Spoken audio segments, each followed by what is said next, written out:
The American comic book industry is not thriving at the moment. Everyone has to admit that 2023 was just a terrible year, basically across the board.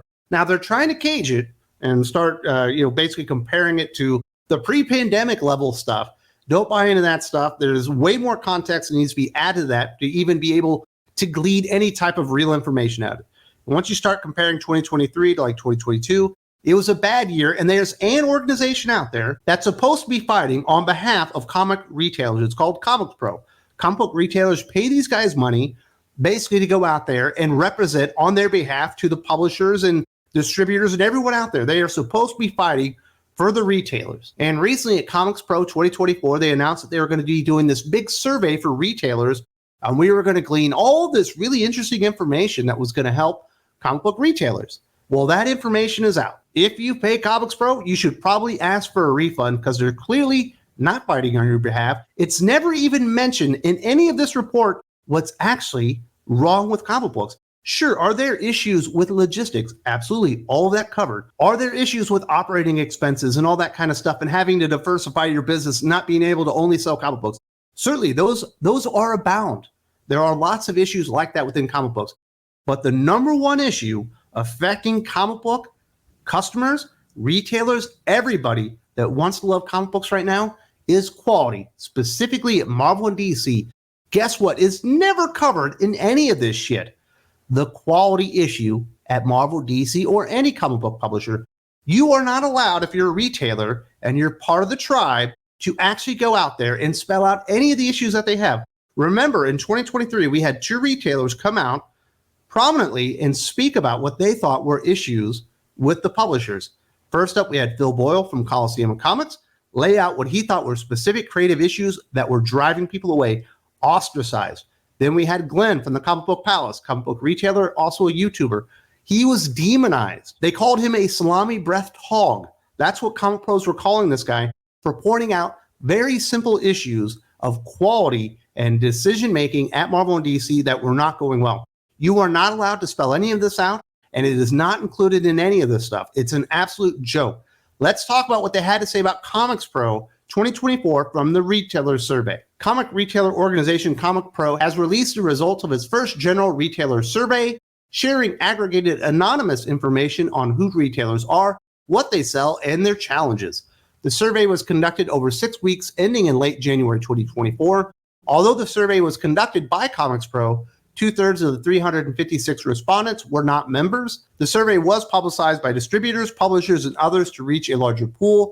This is what Jen Haynes, Outreach Director and Vice President of the Board of ComicsPRO, had to say about the results. While it is clear that the majority of the comics industry is experiencing financial strain, retailers seem to agree that their experience of that struggle would be mitigated through more coherent and consistent product data, aka metadata, reduced shipping rates, kind of speaks for itself, but it's also worth noting, Penguin Random House, the distributor for Marvel Comics, has no shipping fees, a continuation of purchasing risk to be shared by the publisher, i.e. product returnability, and the ability to gather effective sales data on number 1 issues before having to finalize order numbers for issue number 2, basically FOC not working. Everyone's sales were down for 2023, even though comic issue prices went up, right? Even if you sold slightly less number of issues, you probably should have made more money because the prices also went up in 2023. We're talking about the volume going down, down, down at this point.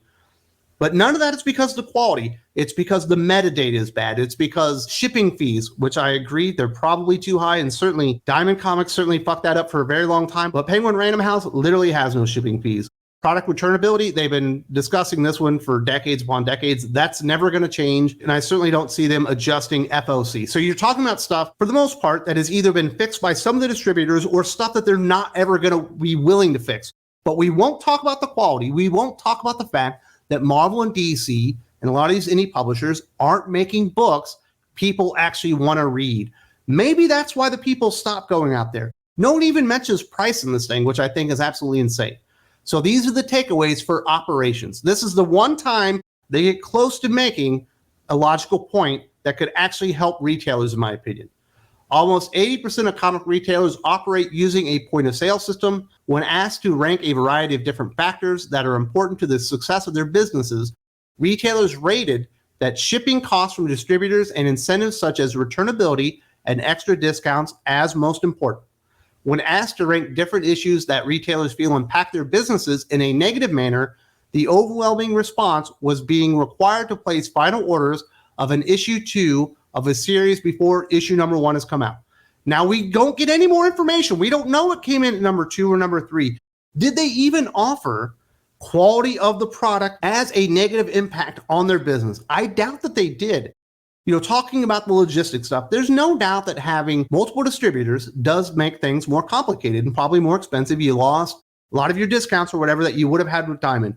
But mostly people are selling Marvel. It's 40% almost of the entire industry at this point.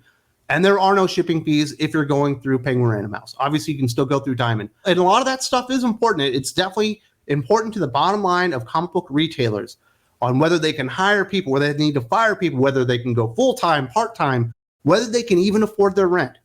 But you know what would do better, go a lot further to fixing all this stuff? If you had so many people coming in because the stories were so good, you had to turn them away. Like, listen, I understand everyone's talking about Green Lantern right now. We literally sold out 5 minutes after we opened the door. We will have reorders in a couple of weeks. I'm sorry, but there is an entire wall of amazing comic books that you can go read right now that you'll also love, because right here, right now is the best era in the history of DC Comics or Marvel Comics. Nobody can say that. You can't say that about any of the individual series for the most part. There's not a lot of quality across the board right now. That is the number one reason for the lack of interest in comic books. That's the main reason there's less foot traffic. That's the main reason there's less money going around in comic books right now, because Marvel and DC forgot to make comic books that customers actually wanted to buy. But you will never hear that, not even in the ComicsPRO frickin' survey, because it likely wasn't even offered as an option. Next up, they talk about the sales information. 54% of retailers reported gross sales of $300,000 or less in 2023, while 18% of retailers reported gross sales over $1 million. Overall sales were down in 2023. The majority of comic book stores, 69%, reported lower gross sales in 2023 than in 2022. A bright spot, however, is that 22% of stores reported higher sales in 2023 than in 2022. When comparing 2023 sales data to 2019, pre-pandemic, fewer stores experienced a sales decline. 54% of comic book stores reported lower gross sales in 2023 than in 2019. That is absolutely mind-blowing. Sales of new comics were down 73% in comic shops in 2023 versus 2022, while graphic novel sales were down in 65% of comic shops. They try to gloss that over. They're like, oh, we got a bright spot. 22% of comic shops had higher gross sales in 2023 versus 2022.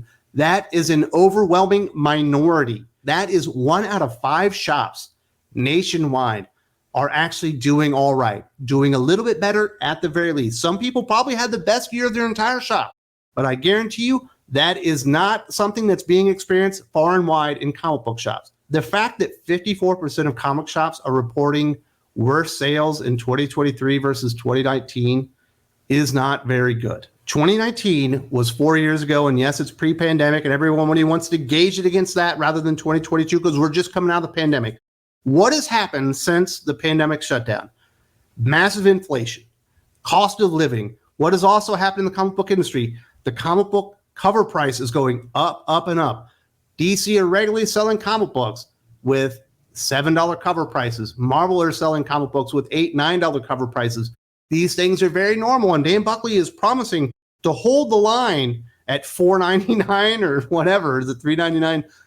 I think it's $3.99. My bad. Hold the line at $3.99. Trust me, I look at all the solicitations and they ain't doing it yet. Things have gotten more and more expensive at the comic book shop, and they certainly got more and more expensive at the grocery store, at the gas station, everywhere across your life, basically, in that amount of time. It is unfair to compare anything from 2023 to 2019. I understand that's pre-pandemic and all that kind of stuff, and you want to go and do that stuff. But you need to throw the inflation stuff in there, because I guarantee you a lot more people are hurting right now compared to then. The sales data is quite, frankly, depressing when you see it in the context that it's at. They're trying to cage it, make it look better. 22% of stores had higher revenue. 69%. Over 2 out of 3 lower revenue, lower gross revenue in 2023 versus 2022. and shit is only getting more expensive year over year. This inflation ain't going away anytime soon, and that shit is scary. Next up, they talk about the demographics, not of the customers, but of the retail owners. Comic book stores tend to be small, family-owned, independent businesses. 88% of retailers work in their stores full-time. 81% of retailers have single storefronts, and 30% of stores reported that they have no employees. The vast majority of comic store retailers identify as Caucasian and male. 10% of retailers identify as people of color. 11% of comic book retailers identify as female or non-binary. Why would you put those in the same category? I do not know. 10% of retailers identify as LGBTQ+. 38% of comic book shop retailers are between the ages of 30 and 49, while 47% are over the age of 50. Almost half of the retailers surveyed, 47%, have been in business 21 years or more. I'm pretty surprised 30% of comic book retailers don't have an employee. That's pretty crazy. It's just a one-man shop. I would not have expected that number at all, but most of the stuff you're getting there, shockingly, people that own comic book shops are likely people that read comic books, and it's a lot of old white dudes. I could have told you that. You didn't need to tell me that. I would have loved some demographics on pull list or consistent customers, people that are buying comic books. I'm sure the comic book retailers themselves would be able to give you that information. Of course, that's not available because it likely wouldn't paint the picture that ComicsPRO and the comic book industry would like you to believe that 50% of all comic book customers are actually female, which is one of the dumbest lies in the history of comic books. I covered that last week. Finally, the product lines that they're selling. The three main products that comic stores are selling are new comics, graphic novels, and back issue comics. On average, new comics account for 38% of a store's sales. Back issues account for 16%, and graphic novels account for 18%. The majority of sales occur inside retail stores, but stores are also looking for sales outside of brick and mortar. 31% of retailers sell directly to schools and libraries. 29% sell at comic conventions. 69% sell via mail order online sales. Almost all stores, 97% respondents, offer comic book subscription services at their stores. 57% of stores offer discounts on their new comics, while 39% of stores have a rewards program. Shockingly, comic book stores sell comic books, and they're looking for new avenues of revenue, whether it be online, within the local community, direct to libraries or whatever. All makes sense.